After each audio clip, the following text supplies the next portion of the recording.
Hello tout le monde, c'est Colepi pour No Liking Trading. On se retrouve pour la petite vidéo analyse de début de semaine. Donc, au programme, comme d'habitude, BTC, ETH, ceux qui drivent le marché. Ensuite, on ira faire un petit tour du côté de la macro, de tout ce qui est taux, SP500, bref, toutes ces choses, vous savez, pour ceux qui suivent les vidéos régulièrement. Et ensuite, on passera aux alts que vous m'avez demandé sur le Discord. On va commencer tranquillement par le BTC, donc BTC qui n'a pas énormément bougé ce week-end, hein, si je prends les quelques derniers jours là. On n'a pas énormément bougé, donc c'est ce qui est plutôt cohérent, étant donné qu'on a eu quand même un excès de volatilité sur ces derniers jours. Donc on va rapidement voir un petit peu les points qui m'intéressent personnellement pour agir, on va dire, sur du swing trading. Moi, la grosse zone que j'ai dans le viseur actuellement, ça reste les 34-36K, donc les deux barres rouges que vous voyez ici en fait. Donc c'est, on va dire là, on a un petit gap de volume sur ces niveaux-là. Donc vous voyez, il manque un petit peu de volume sur ces niveaux. Et surtout, je pense que c'est des niveaux sur lesquels si on les réatteint, on pourrait retrouver un peu d'opium chez les intervenants. Donc à voir évidemment la réaction qu'on a sur ces niveaux. Mais je pense très sincèrement que si on a un gros rebond ici, tout le monde va calculer que c'est bon, on a juste été prendre la liquidité, c'est bon, c'est reparti. Et ça pourrait être un très bon endroit où les stops. Si on parle de manière un peu plus pragmatique, on va dire que le nœud principal de volume, c'est vraiment, et il se voit très très fort de toute façon, les 37, enfin non, 39K même, ouais, 38 500 on va dire, ce nœud de volume-là, à partir, on va dire, d'ici, c'est vraiment notre gros point à passer. Donc là, si on passe au-dessus de ce niveau, là, on pourrait s'attendre à un relief plus important. Mais le volume, vous savez que c'est quelque chose qui est prépondérant personnellement dans mon trading, et vraiment, il va nous falloir une certaine force acheteuse pour passer au-dessus de ce niveau qui va vraiment être difficile à passer. Donc si je prends mes petites moyennes mobiles, on peut voir qu'on a une belle confluence du niveau des 35, des 34-36K avec ces deux moyennes mobiles-ci. Donc ces moyennes mobiles qui ont toujours été respectées en fait, hein, c'est pour ça que je les apprécie beaucoup, je vous l'ai déjà dit. C'est la configuration de Pierre Crypto, donc je vous l'enverrai, n'hésitez pas à me ping sur No Liking Trading si vous la voulez.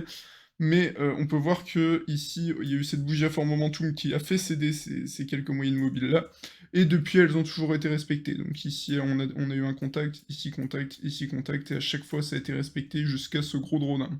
Donc c'est pour ça que, personnellement, un relief sur ces niveaux, ça m'intéresserait de me couvrir à l'aide de put option ou de toutes ces choses que vous connaissez, dont je parle souvent. Put option ici, ça m'intéresserait pas mal dans l'optique d'avoir une nouvelle baisse. Le truc, c'est que cette bestiole nous a été offerte après quelques mois de congestion. Donc, vous voyez ici, c'était un gros range un peu chiant. C'était pas très agréable. Et donc là, on a eu une sortie du coup assez explosive parce qu'on a fait quand même un. Hop, je vais checker, je sais pas combien de pourcents on a fait. Mais on va dire que la sortie de ce range était à moins 26%. Mais c'est un range du coup qui nous a offert de la volatilité dû au fait que ça a accumulé des positions ici et que quand on en est sorti, c'était vraiment gros drawdown, pardon. Donc c'est pour ça que ça m'intéresse pas mal, en tout cas ce niveau des 34-36 000.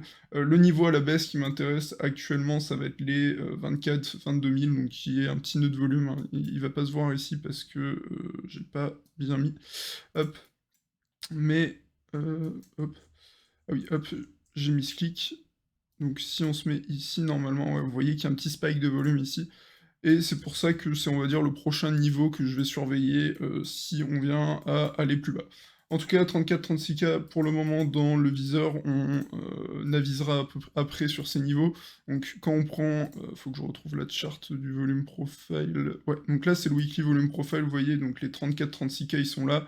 Il y a quand même un petit peu de volume, mais encore une fois, notre niveau principal de volume, c'est vraiment ces 38-500K. Ça se voit de toute façon qu'il y a eu énormément. Hop, je pourrais remonter la box. Là, c'est vraiment le niveau, on va dire, principal. On a eu plusieurs semaines de volume qui se sont accumulées. C'est notre point of control, du coup, qu'on vient de remarquer juste avant. Et c'est pour ça que c'est pour moi le niveau vraiment ultime à passer, étant donné que au-dessus d'ici, on pourrait avoir un peu plus de relief. Donc, je pense qu'on a à peu près fait le tour sur BTC. Ouais, il n'y a pas grand-chose de plus à dire, donc on va passer rapidement sur Ethereum. Concernant, l'Ethereum, pas grand-chose de plus à changer de toute façon, il suivra le BTC donc si, on va dire que le niveau des 34-36K c'est celui qui m'intéresse, à mon avis ça devrait se reporter sur Ethereum à peu près à 2400. Les 2400 ça serait le niveau qui serait intéressant, ça je peux l'enlever en support et le passer en point of interest, voilà. Donc pour moi ça pourrait vraiment être intéressant qu'on ait un relief, donc en plus, encore une fois, on a nos petites moyennes mobiles avec lesquelles il y a confluence, et notre niveau vraiment important à passer, c'est les 2600. Donc je vous ai dit que j'avais des ordres latents sur ces niveaux qui ont évidemment été passés, donc en spot. Je verrai si je les largue, donc je pense que je prendrai peut-être 50% de profit si on retourne sur ces niveaux, dans l'espoir de racheter encore plus bas, donc je sais pas jusqu'où on ira sur Ethereum, mais en tout cas, je suis pas foncièrement bullish sur les cryptos tant que les marchés ne switchent pas du mode risk-on à risk-off. Donc j'ai fait un article sur le journal du coin vis-à-vis de ce mode risk-on, risk-off, donc évidemment si ça vous intéresse, n'hésitez pas à le lire, je le mettrai sur No Liking Trading sur le Discord. Mais en tout cas, tant qu'on n'est pas repassé en mode risk-on sur les classes d'actifs telles que les actions, enfin, quand les indices seront un peu plus beaux, on va dire, là je pourrais me réexposer franchement aux cryptos. Là en l'occurrence, ça me donne pas tant envie que ça. Donc avoir attrapé le couteau qui tombe ici, c'était une bonne chose, étant donné que là je suis déjà en positif. Maintenant, je pense pas que je vais garder cette position ultra long terme, et si on a un petit relief, je vais la larguer, et sinon je réaccumulerai plus bas. Parce que comme je vous ai dit, donc au cas où vous n'êtes pas sur le Discord de Liking Trading, j'ai pas non plus envoyé toute la poudre à canon sur les 2000-1800. Je garde un petit peu en réserve, je suis prêt à racheter les 1200 s'il faut, enfin si on va jusqu'à là évidemment, c'est hypothétique, mais voilà. Sachez que j'ai pas envoyé toute la poudre à canon, et je vous recommande de pas faire, de pas tout envoyer non plus. Essayez de DCA tranquillement si vous n'êtes pas trop sûr de vous, accompagnez la descente jusqu'à temps qu'on puisse avoir un petit relief, et pourquoi pas une reprise du bull run par la suite, même si c'est pas ce que j'entrevois dans l'immédiat. On va maintenant passer rapidement sur le point macro, donc, qui est extrêmement important, surtout en ce moment. Donc personnellement, j'aime beaucoup le DXY, donc le DXY pour rappel qui est, on va dire l'indice de force du dollar, donc par rapport à 6 paires de forex différentes. Donc c'est un très bon indice de force du dollar, et c'est un indice que j'apprécie particulièrement à observer. Donc on peut voir que pour l'instant l'indice se maintient au-dessus de ce niveau qui était très très important à surveiller, celui des 103 417. Donc c'était globalement un gros niveau de résistance du DXY, infranchi depuis, enfin, la dernière fois qu'on était au-dessus, c'était en décembre 2002. Donc le dollar n'a jamais été aussi fort, pardon, depuis 2002. Donc pour vous rendre compte, 2002, c'est la fin de la bulle Internet. Donc là, c'est pour ça que le dollar était extrêmement fort ici. La bulle Internet était grandement portée par des valeurs américaines, donc c'est pour ça que le dollar était particulièrement strong. Et bon voilà, je pense que j'ai à peu près fait le tour, mais actuellement le DXY du coup qui se maintient au-dessus de 104, si on devait l'interpréter vis-à-vis du marché de la crypto-monnaie, c'est pas très bon signe. Donc si le dollar il est extrêmement fort, ça veut dire que les intervenants passent en cash, et s'ils passent en cash, ça veut dire que les intervenants passent en mode risk-off. Donc risk-off, nous les crypto-monnaies c'est une classe d'actifs risk-on, et c'est pour ça que c'est vraiment pas bon pour nous que le DXY continue de grimper. Donc on peut s'attendre évidemment à des petites corrections, des petites stagnations comme ça, mais le DXY pour le moment est bullish, et tant que, on va dire, la tendance ne s'inverse pas, ça va être difficile pour les cryptos de performer, parce que pour l'instant, les opérateurs jugent qu'il est plus attractif d'être en dollars que être exposé sur les marchés. Donc ça c'est pour le DXY, on va passer rapidement sur le SPX. Hop. Donc, wow, le XPX qui nous a fait une sacrée mèche, j'avais pas vu. Donc on est actuellement en daily là. Euh, on a surtout ce gros niveau des 4200 du coup qu'on a perdu il y a quelques semaines maintenant je pense, il y a 10 jours. Donc on a perdu il y a 10 jours. Pour moi on peut quand même s'attendre à un petit relief de cet indice. Donc s'attendre à un petit relief, ça veut pas dire encore une fois reprise du bull run, ça veut dire que là on a une très belle confluence, encore une fois, niveau horizontal versus, versus moyenne mobile, pardon. Et c'est ce qui me fait dire que ce niveau est particulièrement intéressant, surtout qu'on a réussi à clôturer au-dessus des 4000 $, donc la semaine dernière. Donc ce qui est quand même un signal assez fort. Après, à voir, donc là, les marchés américains ouvrent dans 15 minutes, donc à l'heure où je tourne cette vidéo, là, il est 15h13, vous le voyez ici. J'ai vu qu'il y avait quelques news qui étaient pas franchement bullish, donc à voir un peu l'ouverture de la journée, mais en tout cas, pour moi, un relief sur les niveaux des 4 200 points est totalement faisable, ou au moins les 4 100, 4 150, ce qui devrait nous donner un peu de poudre à canon, sur nos crypto-monnaies, nous offrir un petit relief. Donc pour ça, il faudra, vraiment maintenir ce niveau des 4 000 $, mais c'est ce qui me semble pertinent. Donc côté Nasdaq, hein, qui de toute façon, ça va être globalement la même chose, on a réussi à récupérer ce niveau et on a du coup l'ancien, point pivot, on va dire, qui nous intéresse, donc à savoir les 13 000 $, voire un petit peu en dessous. Donc quand on est en tendance baissière comme ça, vous voyez toujours un petit peu vos ambitions à la baisse, donc dans le sens où de toute façon ça reste assez peu probable qu'on franchisse l'ancien sommet. Donc on va essayer de pas être trop gourmand et de vraiment observer ce qui va se passer à partir de 12 800, 12 900, 13 000.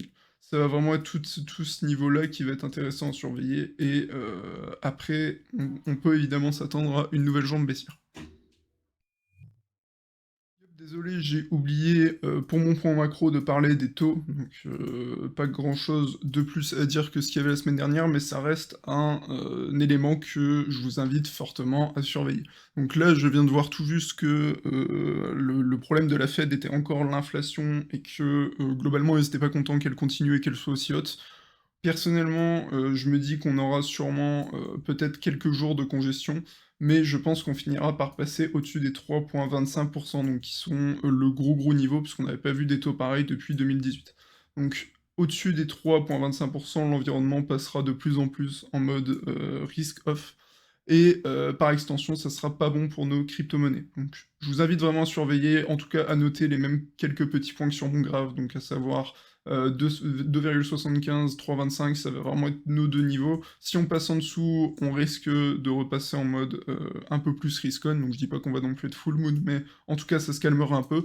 Ça reste le scénario peu probable, comme vient de dire la Fed, pour l'instant ils sont pas contents que l'inflation reste aussi haute, donc on va plutôt surveiller assidûment les 3,25% qui seront notre niveau de résistance principale. Donc résistance entre guillemets, étant donné que les taux, on va dire, ça, c'est pas non plus de l'analyse technique, c'est juste on va dire un point de repère, les 3,25 et les 2,75. On va maintenant passer aux alts que vous m'avez demandé sur le Discord de la King Trading, donc évidemment, si vous l'avez pas encore rejoint, je vous invite à le faire, vous trouverez le lien dans la description. Donc, très simplement, de toute façon, encore une fois, c'est pas la saison de s'exposer à fond sur les alts, mais on peut voir de manière très pragmatique plusieurs niveaux clés, on va dire, sur Atom. Donc, dans un premier temps, on a évidemment le niveau de 9,48 qui était notre gros support de base. Donc, c'est un niveau qu'on a travaillé ici quand on était encore en dessous, donc en début d'année 2021. Après, il y a eu le bull run des alts, donc c'est ce qu'on a vu ici dans un premier temps et ici au second temps de l'année. On est revenu entre-temps du coup taper pas mal ce support et c'est pour ça que c'est plutôt logique qu'on y voit une réaction actuellement.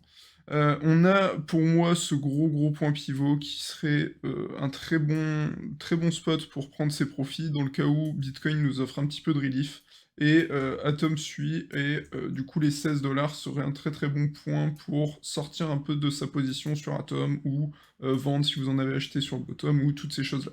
Pour moi, le niveau pertinent, c'est vraiment celui des 16 enfin, toute cette box bleue que vous voyez.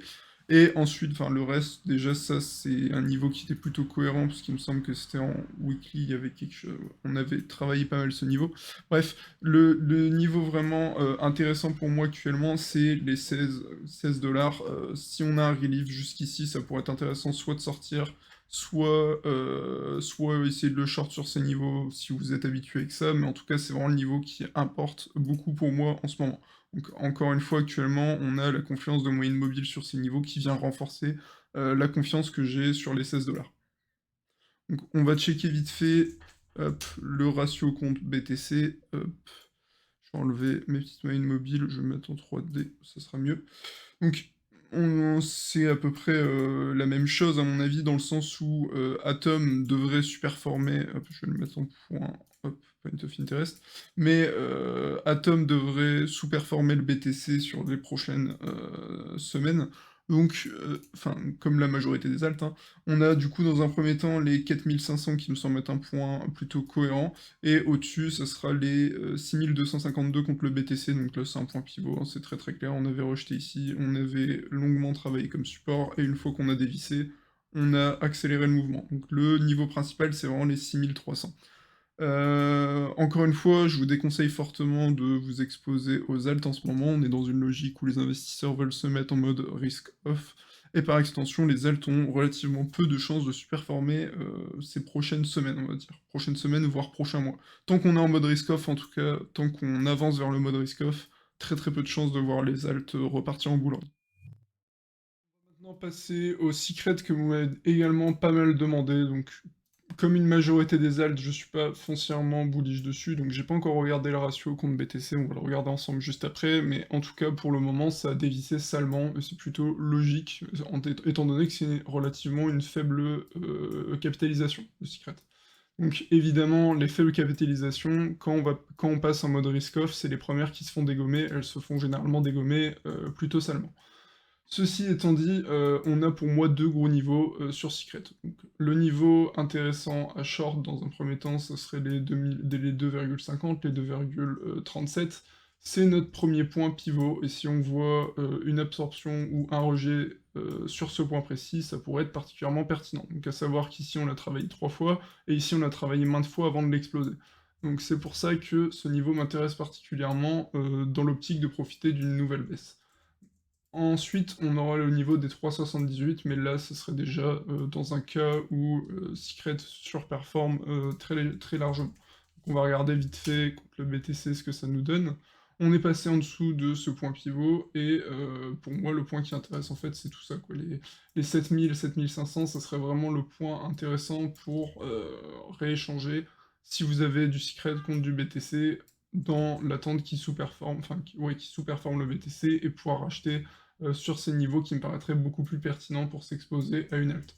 Donc si vous choisissez de vous exposer sur ces niveaux, évidemment prenez en compte que c'est pas parce que c'est ça le point le plus bas qu'on peut pas aller encore plus bas. Donc on peut pas non plus aller dans les négatifs, mais en tout cas on peut aller chercher des 1000 Satoshi, donc là vous voyez c'est 1441, on peut aller chercher des 1000 Satoshi, des 500 Satoshi, c'est complètement possible. Donc c'est pour ça, évitez les alts en ce moment, recentrez-vous sur les grosses capitalisations, essayez de protéger votre portefeuille, votre capital enfin, au mieux possible, et les alts, encore une fois, risquent d'être celles qui se font le plus doom. Donc faites attention à vous, restez safe à ce propos.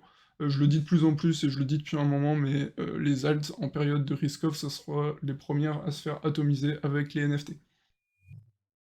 Pour aujourd'hui l'équipe, j'espère que ça vous aura aidé, j'espère que ça vous aura plu. Si c'est le cas, comme d'habitude, n'oubliez pas le petit pouce bleu, l'abonnement, c'est hyper important pour nous soutenir.